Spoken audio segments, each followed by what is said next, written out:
ॐ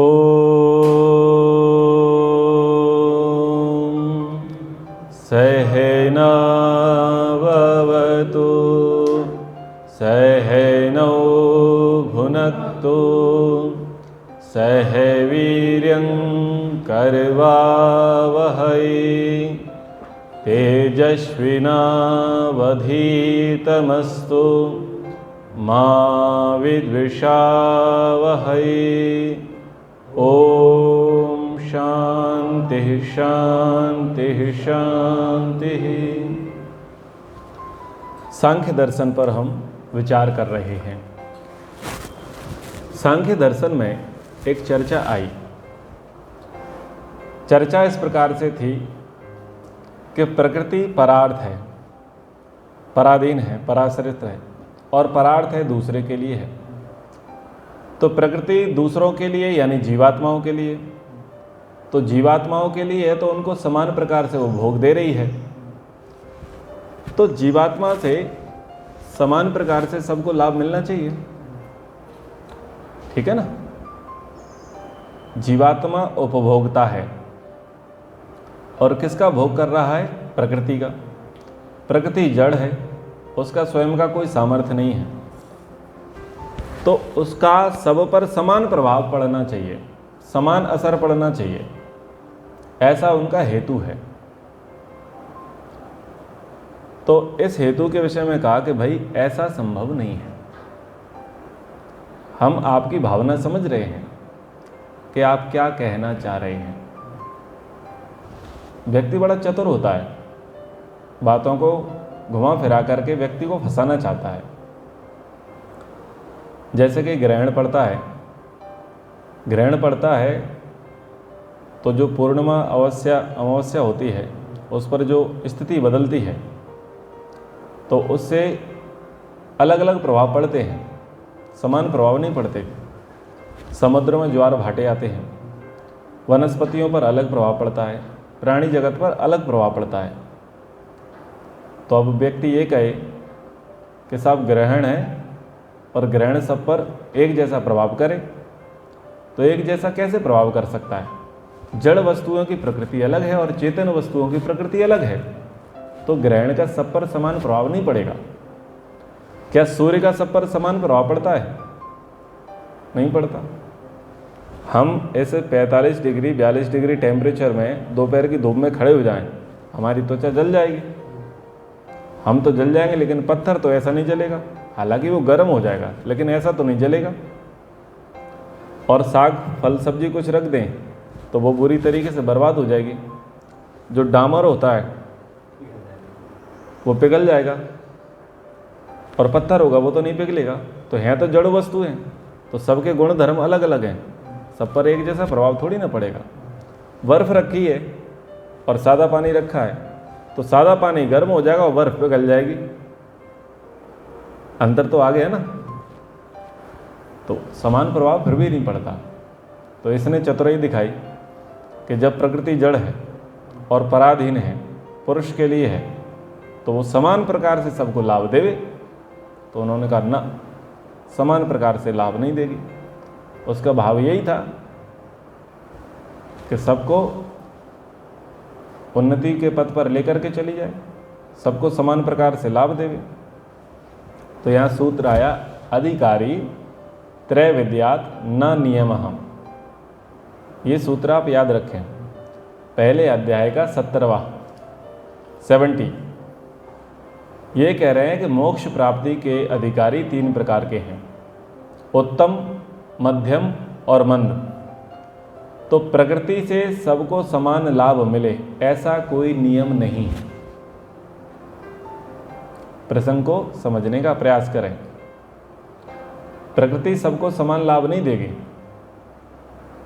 क्यों? क्योंकि जो व्यक्ति हैं वो समान नहीं है। 2 हाथ पैर हमारे हैं, 2 हाथ पैर आपके हैं। जैसा शरीर आपका है वैसा ही शरीर मेरा है। जैसा भोजन आपको मिल रहा है वैसा ही भोजन मुझे मिल रहा है, ठीक है। लेकिन हमारी प्रकृति और हमारे संस्कार अलग होने के कारण वो हम पर एक जैसा प्रभाव नहीं करेगा। आ रहा है ना फर्क साफ, फर्क स्पष्ट समझ में आ रहा है ना। भले ही भोजन एक जैसा है और हमारे शरीर भी देखने में एक जैसे हैं, हाड़ मांस के बने हुए। किसी के यहाँ 3 पैर नहीं है, 4 हाथ नहीं है, 2 सिर नहीं है, एक जैसे है ना। लेकिन फिर भी हमारी प्रकृति किसी की वात प्रधान है, किसी की पित्त प्रधान है और किसी की कफ प्रधान है। किसी में रोग प्रतिरोधक क्षमता अधिक है, किसी की में कम है, किसी की सामान्य है। किसी को डाइजेशन प्रॉब्लम है, किसी को नहीं है। किसी को कोई रुचिकर लगता है, किसी को कोई रुचिकर नहीं लगता। तो प्रभाव उनके अलग अलग होंगे। तो ये जो प्रकृति है ये बंधन से मुक्त करा देवे। क्यों जन्म जन्मांतर के चक्कर में पड़े रहते हैं? ये मोक्ष करा देवे। किसका? जीवात्मा का। बोले अधिकारी त्रय विद्यात ना नियमा। ये अधिकारी 3 प्रकार के होते हैं मोक्ष प्राप्ति के। एक उत्तम होता है, एक मध्य होता है, एक मंद होता है। जब इनमें ही 3 वेरिएशन है तो समान अवस्था में समान रूप से समान समय पर कैसे प्राप्ति होगी? इसलिए एक देखा जाता है कि लोग कर्म करते हैं एक ही फैक्ट्री में, एक ही ऑर्गेनाइजेशन में, एक ही व्यापार धंधे को करते हैं, एक ही प्रकार से करते हैं, लेकिन उनकी योग्यता उत्तम, मध्यम और मंद होने से उनको समान लाभ नहीं मिलता। किसी को कम मिलता है, किसी को अधिक मिलता है, किसी को एवरेज मिलता है। तो ये सूत्र हमारे काम का है। हम ये आक्षेप, ये द्वेष, ये वैर, ये विरोध ना करें कि उसको तो मिल गया, मुझे क्यों नहीं मिला। कहते हैं ना, उसको तो मिल गया, मुझे पता नहीं क्यों नहीं मिलता। उसकी तो सुन ली जाती, पता नहीं मेरी क्यों नहीं सुनी जाती। भाई आप जो हैं और वो जो है उनमें समानता नहीं है। कोई उत्तम होगा, कोई मध्यम होगा और कोई अधम होगा। आप सबको जो मैं पढ़ा रहा हूं या मेरे से पहले जो गुरु आचार्य पढ़ाते थे या जो अब अवकाश के बाद आपको पढ़ाएंगे, क्या वो जो पढ़ाते हैं वो सबको अलग अलग पढ़ाते हैं? एक ही विषय पढ़ाते हैं? मैं आपको अभी किसी को कुछ, किसी को कुछ, किसी को कुछ पढ़ा रहा हूं, ऐसा नहीं है ना। सबको एक ही बात पढ़ा रहा हूं। अब जो उत्तम होगा वो उत्तमता से ग्रहण कर लेगा, जो मध्यम होगा वो मध्यमता से ग्रहण करेगा और जो मंद होगा उसको उस प्रकार से समझ में आएगा। यानी किसी को बात कम समझ में आएगी, किसी को ठीक ठाक समझ में आएगी और किसी को बहुत कुछ समझ में आ जाएगी। अधिकारी त्रय विद्यात न नियम, ये सूत्र ऐसे काम करेगा। ये सूत्र ऐसे काम करेगा, आपके बहुत सारे संशयों को छिन्न भिन्न कर देगा। तो मोक्ष प्राप्ति के 3 अधिकारी हैं, उत्तम, मध्यम और मंद। इसलिए सबको समान अर्थ लाभ होगा ऐसा कोई नियम नहीं है। इन तीनों अधिकारियों में से जो उत्तम अधिकारी है उसका मोक्ष शीघ्रता से इसी जन्म में हो जाएगा। जो मध्यम अधिकारी हैं उनको कुछ समय लगेगा और जो मंद हैं उनको तो कई जन्म जन्मांतर, कई योनियों के चक्कर काटने पड़ेंगे। ये है। तो हम मंद हैं, मध्यम हैं या उत्तम हैं, वो विचार करना पड़ेगा। तो उत्तम तो नहीं है, उत्तम तो नहीं है। अब मध्यम और अंत में विचार करना पड़ेगा। यानी जिसको बातें जल्दी समझ में आ जाएं, जिसकी कैचिंग पावर, ग्रहण शक्ति तीव्र है, वो जल्दी ग्रोथ करेगा। जिसकी कैचिंग पावर कम है वो कम ग्रोथ करेगा और जो बिल्कुल डम्ब है उसकी वैसी स्थिति होगी।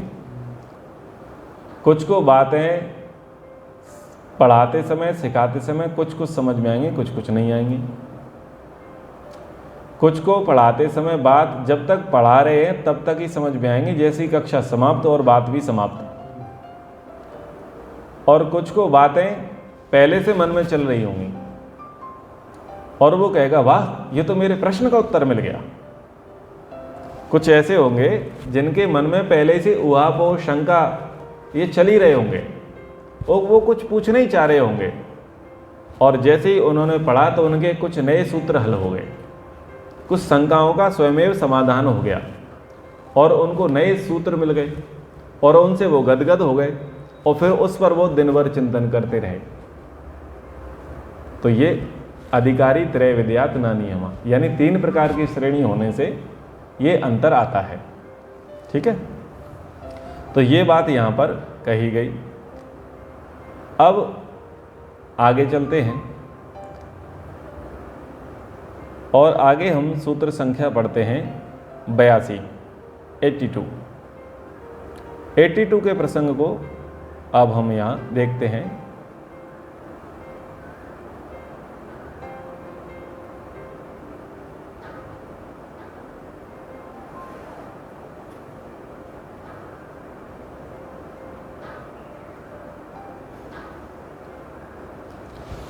तो उससे पहले प्रसंग में चर्चा की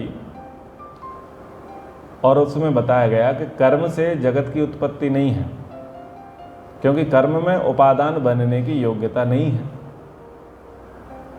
संसार के निर्माण के 3 कारण हैं, उपादान कारण, साधारण कारण और निमित्त कारण। उपादान कारण क्या होता है? Raw material. साधारण कारण क्या होता है? सहयोगी। और निमित्त कारण क्या होता है? उसका बीच का, जो सहयोगी का और रॉ मटेरियल के बीच में जो समायोजन करने वाला होता है वो होता है निमित्त।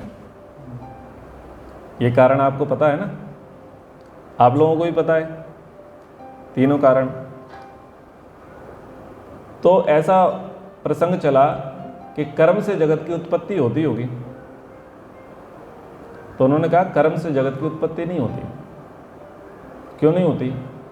क्योंकि कर्म में उपादान बनने का सामर्थ्य नहीं है। रॉ मटेरियल तो बने, वो रॉ मटेरियल नहीं बन सकता। तो कह रहे हैं कि यदि कोई व्यक्ति ऐसी कल्पना करे तो ये ठीक नहीं है। प्रकृति से जगत की उत्पत्ति मानने की यदि ऐसा मान लें तो फिर उस प्रकृति का विवेक भी करना पड़ेगा, और यदि प्रकृति को सत्तात्मक मान लेंगे, उससे जगत की उत्पत्ति मान लेंगे, तो फिर उसकी जानकारी करनी पड़ेगी, विवेक करना पड़ेगा। ऐसी उन्होंने बात कही। सीधे कर्म से जगत की उत्पत्ति मान लो, यदि कोई ऐसा कहे, उसने कहा विवेक की प्राप्ति इसी से मान लो, इसी का विवेक कर लो प्रकृति का। तो सिद्धांती कह रहा है कि आपकी मान्यता के अनुसार कर्म से जगत की उत्पत्ति नहीं हो सकती, क्योंकि कर्म तो द्रव्यनिष्ठ है, द्रव्याश्रित है।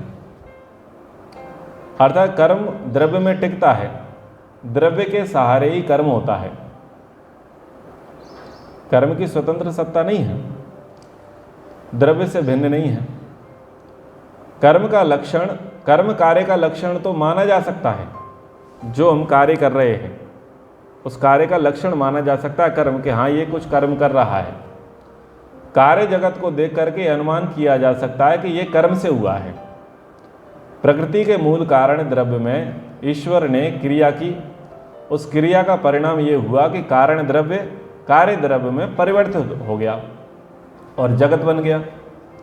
परंतु प्रकृति को कारण उपादान से हटा देवें और कर्म को उपादान कार्य द्रव्य में परिवर्तित कर देवें, ऐसा मान लेवें, तो ये संभव नहीं है, क्योंकि उसका स्वतंत्र अस्तित्व नहीं है और वह द्रव्य भी नहीं है, क्रिया है, और क्रिया किसी द्रव्य का उपादान कारण नहीं बन सकती, उसमें उसकी योग्यता नहीं है।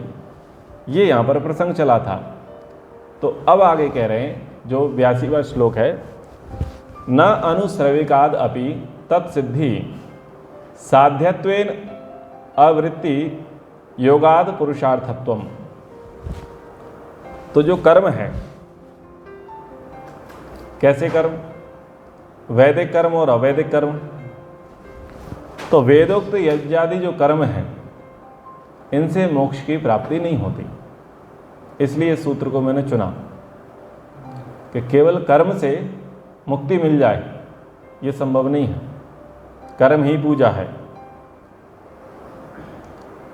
लोगों के घरों पर लिखा रहता है, व्यापारियों के, जो पैसा कमाने में रुचि रखते हैं ना, वो क्या लिखते हैं? कर्म ही पूजा है। अब कर्म ही पूजा है ऐसा लिखा है, तो क्या आप उसे उल्टा लिख सकते हैं? पूजा ही कर्म है। व्यापारी लोग अपने अपने प्रतिष्ठानों पर क्या लिख देते हैं? कर्म ही पूजा है। तो क्या उसको हटा करके वो ऐसा लिख सकते हैं? पूजा ही कर्म है। जैसे आप पूजा को कर्म नहीं मान सकते, तो कर्म को पूजा कैसे माना जा सकता है? विचार की बात है, पर कोई ध्यान नहीं देता। पूजा अलग विषय है, कर्मकांड, पूजा पाठ, ध्यान, अनुष्ठान, ये अलग विषय है। क्या इसको कर्म मान लोगे? इससे नौकरी, धंधा, व्यापार चल जाएगा? नहीं चलेगा, क्योंकि इसका अपना फल है।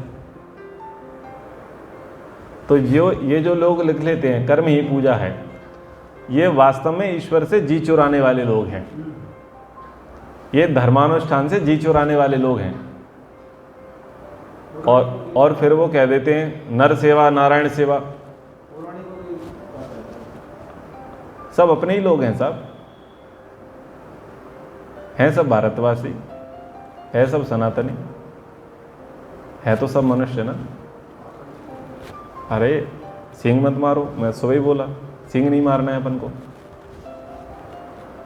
तो ध्यान देना है, जो नहीं जानता उसे अपन ही तो बताएंगे, ठेका तो अपन ने ही ले रखा है। समाज को बताने का दायित्व तो ब्राह्मण का है ना। अब जो व्यक्ति गलत मान बैठा है, उसको डायरेक्ट ये तो नहीं बोल सकते भाई तू गलत कर रहा है, क्योंकि उसमें सामर्थ्य भी तो होना चाहिए। अधिकारी त्रय विद्या ना नियम, ये सूत्र यहाँ भी लगेगा।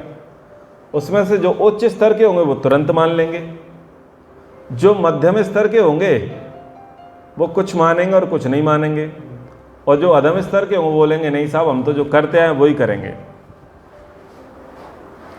आपकी बात बिल्कुल सही है, पर पतनाला वहीं गिरेगा। एक दृष्टांत चलता है, एक पटेल जी थे, पटेल जी, उनका 2 मंजिल मकान था, और उन्होंने मोरी, जो नाली होती है, पाइप, वो उस दिशा में कर रखा था जहाँ पर एक व्यक्ति का 1 मंजिल, एक छोटा सा कमरा बना हुआ था, और उसके छत के ऊपर, उसके टपरे के ऊपर, पत्रे के ऊपर, उसके आंगन में वो पानी गिरता था, गंदा सारा। वो रोज़ कहता था कि भाई इस मोरी को बंद कर लो, इस पनारे को बंद कर लो, इसको बंद करके तुम दूसरी जगह कर लो, हमें परेशानी होती है। वो भी कहता है हाँ हाँ भाई चिल्ला मत, मुझे समझ में आता है कि हाँ तो ये परेशानी हो रही है, मैं भी इस बात से दुखी हूँ, पता है मुझे कि ठीक है। ये शिकायत करता रहता था, ये बस मान लेता था, लेकिन आए दिन स्थिति वही होती थी कि पानी वहाँ गिरता ही था। वो बेचारा दुखी होकर के, परेशान होकर के न्यायालय चला गया, कोर्ट की शरण में गया। वकील ने बोला, उसने दलील दी, इसने आपकी शिकायत की है। बोले हाँ इसने शिकायत की है, तो आप पर ये आरोप है कि आपने 2 मंजिल मकान बनाया, पानी का निकास इसकी तरफ रखा, इसके आपके पानी से इनको अशुभता होती है, वो गंदा संदा पानी होता है, इनकी दिनचर्या खराब होती है, अशुद्धि इनके घर में फैलती है। बोले हाँ, तो क्या आप इसे स्वीकारते? बोले हाँ। तो क्या विचार है? बोले साहब सब बात सही है आपकी, मेरा 2 मंजिल मकान है, इसका 1 मंजिल है, मेरा पतनाला, मेरा पनारा, मेरी मोरी इसकी ओर है और ये परेशान है, पर पनारा तो वहीं गिरेगा, वो मोरी तो उधर ही चलेगी, पानी तो उधर ही गिरेगा, तुम कुछ भी कर लो। तो ये अधम श्रेणी के लोग होते हैं कि तुम कुछ भी कह लो हम तो वही करेंगे। तो सब प्रकार की मान्यताएं समाज में चलती हैं। उत्तम श्रेणी के व्यक्ति होंगे, वो चुटकी बजाते समझ जाएंगे कि ईश्वर साकार है या निराकार है, वेद हमारा शाश्वत ग्रंथ है, वो चुटकी बजाते हुए, ज़्यादा परिश्रम नहीं करना पड़ेगा। जो मध्यम श्रेणी के व्यक्ति होंगे उनके लिए थोड़ा प्रयास करना पड़ेगा, वो कुछ को स्वीकार पाएंगे, कुछ कुछ नहीं स्वीकार पाएंगे, कुछ अंशों में ग्रहण कर लेंगे, कुछ अंशों में छोड़ देंगे। और जो अधम श्रेणी के होंगे बोले साहब हम तो जो करते हैं हम वही करेंगे, तुम जो कह रहे हो वो सब सही है, हमने तुम्हारी बात मानी, पर हम जो करते हैं हम वही करेंगे, जो हमारे माँ बाप ने सिखाया है हम वही करेंगे। तो ऐसे लोग होते हैं, तो वहाँ पर अपन आग्रह नहीं कर सकते। अपना काम है लोगों को बताना, समझाना, सिखाना, तो उसकी विधि भी अपने पास होनी चाहिए। अलग अलग प्रकार के लोग हैं, उनको अलग अलग प्रकार से ट्रीट करना चाहिए। किसी को प्यार से, किसी को प्रमाण से, किसी को तर्क से, किसी को व्यंग से, किसी से प्रश्न करके उससे पूछ लो, तो जैसी योग्यता होगी वो बता देगा। तो उन्होंने कहा कि वेदोक्त यज्ञादि जो कर्म हैं इनसे मुक्ति नहीं होगी, इनसे मोक्ष नहीं होगा। तो प्रसंग चल रहा था हमारा कर्म ही पूजा है। तो गीता में 3 विचार आए हैं, कर्मयोग, ज्ञान और भक्ति योग। वस्तुतः उनकी अलग अलग व्याख्या दी है, लेकिन उसका ये अर्थ नहीं है कि केवल एक में लगे रहो। वैदिक साहित्य, वैदिक शास्त्र ये कहते हैं कि तीनों का समायोजन करो, और तीनों का समायोजन को ही कहते हैं ज्ञान, कर्म, उपासना। और एक दूसरे के वो तीनों पूरक हैं, एकाकी जीवन नहीं चल सकता। पर लोगों की त्रुटि थी, छेद थे, कमी थी, इसलिए उन्होंने एक एक पंथ पकड़ लिया। थोड़ा हठी हो जाते हैं ना, अपने मतलब की चीज़ें ग्रहण कर लेते हैं। अपने मतलब की चीज़ कैसी ग्रहण करते हैं? स्वस्ति वाचन में एक मंत्र पढ़ते हैं, उसमें नीचे की पंक्ति है, मुर्गाय मध्य यूयम पात स्वस्ति भी सदा नः। ठीक है, तो उसमें लगा लेते हैं कि साहब देखो यहाँ तो लिखा है मुर्गा, मध्य, यूयम, आप और हम, स्वस्ति भी सदा न। मुर्गा खाएं, शराब पिएं, मांस खाएं, इसको खा करके पी करके आप और हम सदा के लिए स्वस्ति, कल्याण को प्राप्त करेंगे, मोक्ष को प्राप्त करेंगे। तो लोग अपने अपने मन मुताबिक अर्थ निकाल लेते हैं। ऐसे ही शेषनाग पर धरती टिकी है, तो उसने अपने मन मुताबिक अर्थ निकाल लिया। बैल के सींग पर धरती टिकी है, उसने अपने हिसाब से अर्थ निकाल लिया। तो जिसकी जैसी जैसी जितनी बुद्धि थी उसने अपनी अपनी बुद्धि से अर्थ निकाल लिया। तो ऐसे ही ये कर्मी पूजा, उनको जो अच्छा लगा बस उतना उतना उन्होंने अर्थ ले लिया। ठीक है, ऐसे बहुत सारे चलते हैं। मेरा आपकी कृपा से सब काम हो रहा है, करते हो तुम कन्हैया मेरा नाम हो रहा है। सुनने में बड़े अच्छे लगते हैं, लच्छेदार लगते हैं, लेकिन जब इसका पीएम करेंगे, पोस्टमार्टम, इसकी चीड़ फाड़ करेंगे, तो धज्जियाँ उड़ जाएंगी, धज्जियाँ उड़ जाएंगी।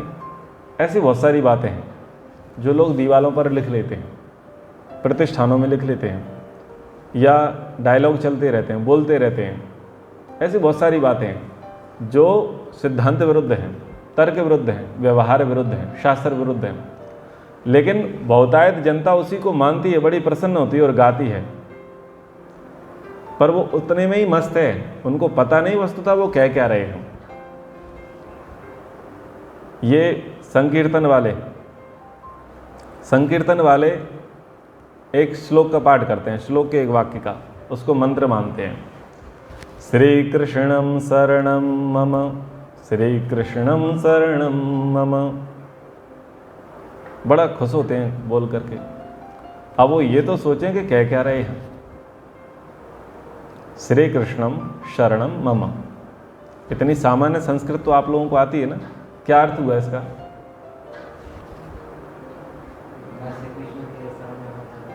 ये उल्टी क्यों भाग रहे हो? हाँ, मम यानी मेरी शरण में श्री कृष्ण मेरी शरण में, श्री कृष्ण मेरी शरण में, इसका ये अर्थ है। लेकिन चल रहा है। बोले पंचाक्षरी मंत्र, बोले क्या? बोले ओम नमः शिवाय, इसका जाप करो। ठीक है, तो बोले भोलेनाथ प्रसन्न हो जाएंगे। ठीक है, करेंगे जाप। क्या है? बोले ओम नमः शिवाय, ओम नमः शिवाय, ओम नमः शिवाय। अब ऐसे ही कोई आपसे कहना शुरू कर दे, शिवाय के स्थान पर अपना अपना नाम लगा लो। ठीक है, अथवा आप किसी का नाम लगा दो शिवाय के स्थान पर, विभक्ति हो गई ना। के लिए कर्ता ने कर्म को करण से, कौन सी पंचमी विभक्ति? शिवाय, रामाय, पंचमी विभक्ति है ना, के लिए। चतुर्थी, चतुर्थी विभक्ति। रामात, राम, रामाय। शिवात, शिवाय। कौन सी विभक्ति हुई? चतुर्थी। के लिए में संप्रदान, संप्रदान में के लिए आएगा ना। तो अब उसमें आप नाम लगा दीजिए किसी का भी। तो आप ओम का अर्थ क्या है? सर्वरक्षक ईश्वर। तो चलो ये तो हमने विशेषण के लिए लगा लिया। नमः का अर्थ क्या है?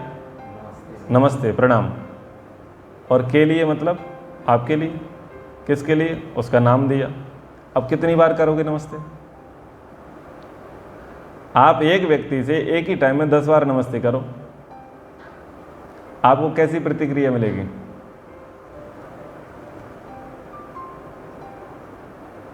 मैं अजय जी को नमस्ते करता हूँ, मैं अजय जी को नमस्ते करता हूँ। भाई मेरे को कुछ और काम कर लेने दे, तेरी नमस्ते हो गई, एक बार सुन ली मैंने। पागल समझ रखा है क्या? तेरा दिमाग खराब है क्या? एक बार कर तो ली नमस्ते, बार बार करेगा क्या? तो ये है ओम नमः शिवाय। मैं शिव जी को नमस्कार करता हूँ, मैं शिव जी को नमस्कार करता हूँ, मैं शिव जी को नमस्कार करता हूँ। अब नमस्कार का नियम क्या है? मनुस्मृति कहती है कि नमस्कार कर रहे हैं तो नमस्कार लेना चाहिए और फिर उसके प्रति उत्तर में नमस्कार देना चाहिए, यानी आशीर्वाद देना चाहिए। ये प्रणाम विधि में लिखा है। आप ऐसी अवस्था में नमस्कार ना करें कि उसका ध्यान ना हो। कभी कभी क्या होता है कि भाव में हम लोग होते हैं और कोई बड़ा आदर्श होता है, हम चले जाते हैं चरण वंदना के लिए, जी हुजूरी के लिए। जैसे मान लीजिए फूफा जी आ गए, कोई पंडित जी आ गए, कोई शास्त्री जी आ गए, सर सर नमस्ते, बुआ जी, मामा जी, फूफा जी, चाचा जी, ऐसे घर में भी करते हैं ना। अब वो 4 लोगों से मिल रहा है, व्यस्त है, उस आपने पैर छुए, उसे पता ही नहीं है आपने पैर कब छुए, और उसने नमस्ते किया, आपने पता ही नहीं है। ऐसी जो भीड़ में वो गुरुजी होते हैं या कोई नेता वेता होता है, ऐसे लोगों की आदत तो नहीं पैर छूने की, तो वो अपनी तरफ से तो वो कर लिए, लेकिन उसे तो पता ही नहीं चला आपने की है नहीं की। तो नियम क्या होता है नमस्ते का? हम अपना परिचय दें। नमस्ते, मैं अपना नाम, इसका पुत्र, आपको प्रणाम करता हूँ, नमस्ते करता हूँ। वाह वाह, आपका स्वागत, बहुत बहुत धन्यवाद, स्वस्ति, खुश रहो। ये है विधि। आप अगर दर्शनों को पढ़ें, दर्शन में नहीं, उपनिषदों को पढ़ें, तो उपनिषदों में प्रणाम विधि यही दी है। मैं भरद्वाज गोत्र का आपको नमस्कार करता हूँ, मेरा नाम, इसमें प्रसंग आया अपना प्रश्नोपनिषद में। ऐसे ही छांदोग्य उपनिषद में, बृहदारण्यक उपनिषद में जो ब्रह्मचारी होते हैं या कोई होता है तो वो अपने गोत्र का नाम बताता है, पिता का नाम बता देता है, देश का नाम बताता है, स्वयं का नाम बताता है, मैं आपको प्रणाम करता हूँ। ये विधि दी है। चलो उपनिषद नहीं पढ़े तो रामायण और महाभारत तो पढ़ा है।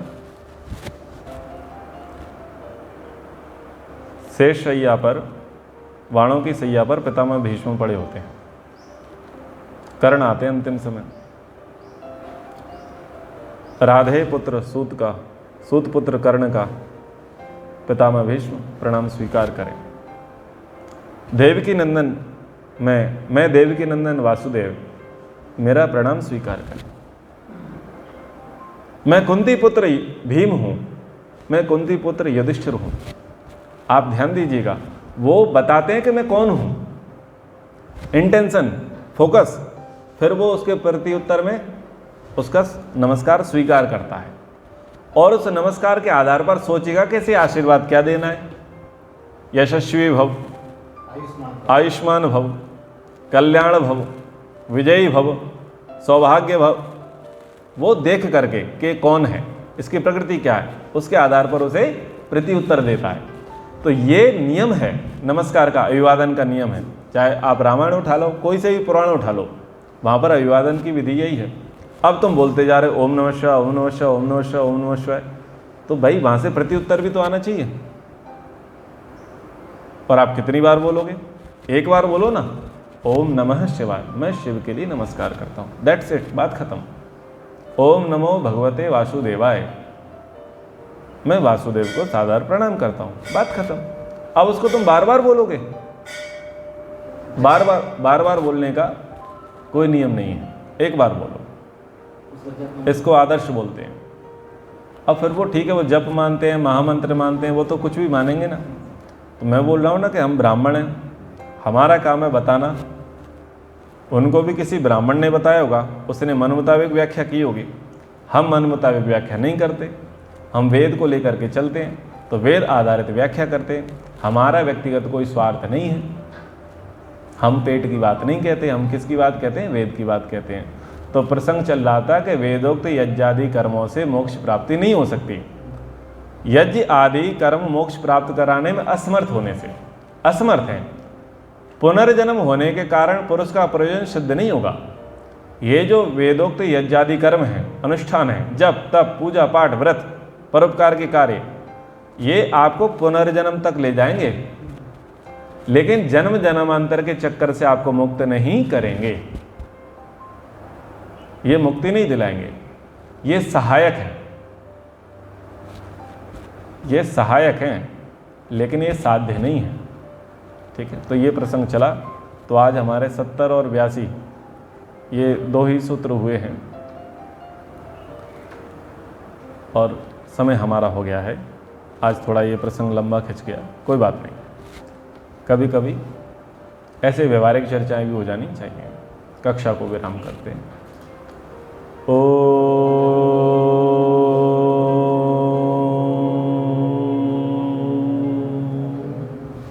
सर्वेभ्यो नमः। सबको सादर नमस्ते।